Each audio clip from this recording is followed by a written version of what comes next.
So, what would happen if you gave up bread for 30 days? Now, this topic is not very popular. People love their bread, and anytime you get close to telling someone to give up bread, not a good thing. All sorts of very negative reactions can occur simply because we just love our bread. So in this video, I'm not telling you to give up your bread. All I'm doing is consider what would happen if you did give up your bread for 30 days. And I want to talk about the effects of that.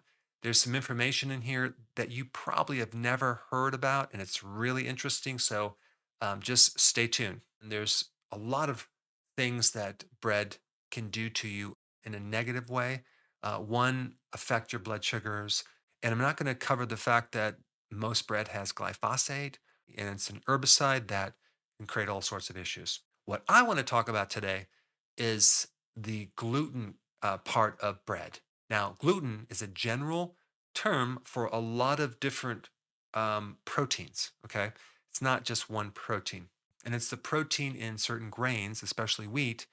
And gluten is basically the only protein that our bodies cannot fully digest. And gluten is associated with this thing called celiac disease, which is damaged small intestine. The layer is damaged to the point where you have these classic symptoms. And the three big classic symptoms would be bloating, abdominal pain, and diarrhea. People that are gluten intolerant, as well as people that have antibodies that actually show that they have celiac, many times, in fact, the great majority of the times, don't have these classic symptoms, which is very, very strange. So people are like, well, maybe I can get away with it if I just keep eating it because I don't have symptoms. And even the reason why I'm doing this video now is that I've been doing a lot of DNA testing on various people, and so many people, and the great majority of people, show a genetic problem with gluten intolerance.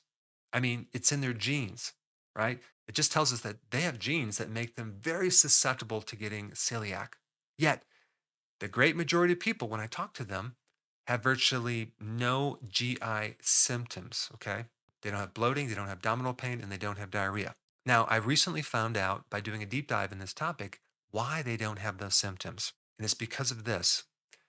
One specific protein, as a part of the complex of gluten, is called gliadinins. And this protein stimulates the opioid receptor. Gluten can give you a morphine like effect in your gut and other places in your body, masking a lot of your GI symptoms. In other words, you eat the bread and you don't feel bad from it, which is going to lead to more eating it on a regular basis, thinking that you're totally fine and you can handle it, when in fact the damage is being done, okay, but you're not feeling it. It's kind of numbing the GI problems. Typically, gluten decreases the transit time of stuff going through the intestines, giving you constipation. But when people take morphine, that increases the transit time. So a person could end up with, like, if they have too much morphine, like diarrhea, but the fact that they have gluten and the effect of a slower digestive tract, um, combined with the morphine effect, which increases the transit time, can actually give you kind of this neutralize effect where you just have elimination that's normal. Gluten is a silent killer. Okay. Now, there are many, many other symptoms that gluten can affect that are not even connected to your GI system. It can affect your blood sugars. It can create hypoglycemia. It can even trigger diabetes. It can trigger Hashimoto's, which is hypothyroidism, psoriasis, as well as dermatitis. It can create depression and anxiety. It can even trigger autism and attention deficit disorder, and even changes in the brain. But some of those symptoms in the brain can be numbed by the morphine like effect of the opioids, but an actual reduction of size of your gray matter and cerebellum. There's also a higher amount of prolactin, which can affect your periods, heavy periods, irregular periods, erectile dysfunction, if you're a guy. So, as you can see, just because you don't have GI symptoms from gluten doesn't mean it's not affecting you in many other ways. This is why I think it's very, very important to consider not consuming bread or grains for 1 month. Boy, there are certain groups out there that are really pushing to get everyone to consume whole grains. And I'm talking like 65% of your calories, which I think is extremely bad advice just based on the gluten interaction alone. I mean, if you really want to know if you have a problem with gluten, you want to do either a biopsy of your small intestine, which is pretty invasive, which I actually don't recommend that part. Instead, I would recommend a blood test that looks for the antibodies that are related to celiac. Get that test done. And if it shows positive, or you get a DNA test and you have gluten intolerance on your DNA test, which makes you susceptible, you definitely want to consider getting off this bread. Now, what about the topic of just gluten-free foods, right? Well, that's a step up, but the problem is you're still consuming grains and you're still going to have the blood sugar effects. You're still going to have the problems with insulin. You're still going to have the weight gain problems. You're still going to have the glyphosate issue. But the good news is there are a lot of alternative breads out there, recipes that can satisfy that desire for bread. And I'm going to put a bunch of links down below. I have a really, really cool video on probably one of the healthiest breads that you can eat. And that video had millions of views. And if you haven't seen that, I'm going to put that up right here. Check it out.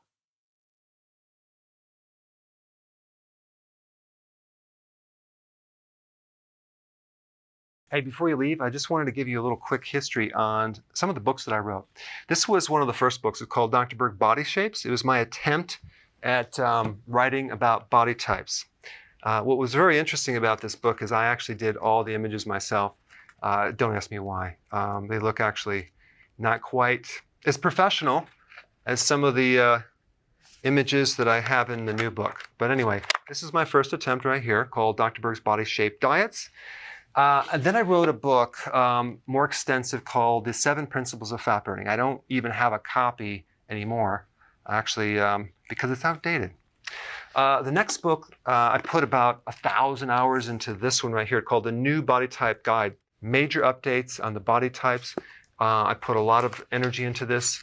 It has professional images, graphics, all sorts of things. Now, the problem with this book is it doesn't really describe what this is really about. Body types are only a small portion of what's in this book. And that's why I changed the name to the Healthy Keto Plan, okay? If you happen to have this book, you don't really need this book because there's only very, very minor updates. But if you don't have this, you need to get this one right here. This book goes into every single detail that you would ever want to know about.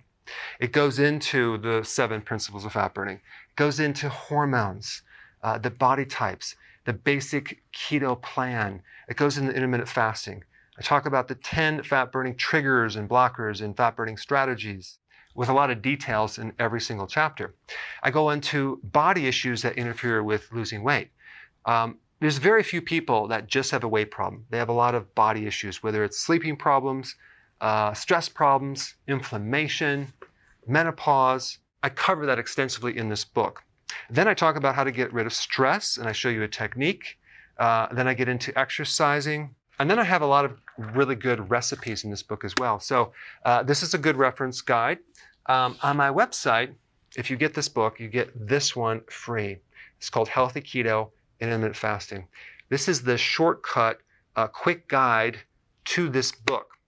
And the reason I created this book is to have you, within 45 minutes, learn how to do keto, okay, in intermittent fasting, exactly what you need to do. Then you can fill in the blanks with this book right here. So right now I'm doing a special. If you get this book, you get this one totally free, or you can go to Amazon and get these individually.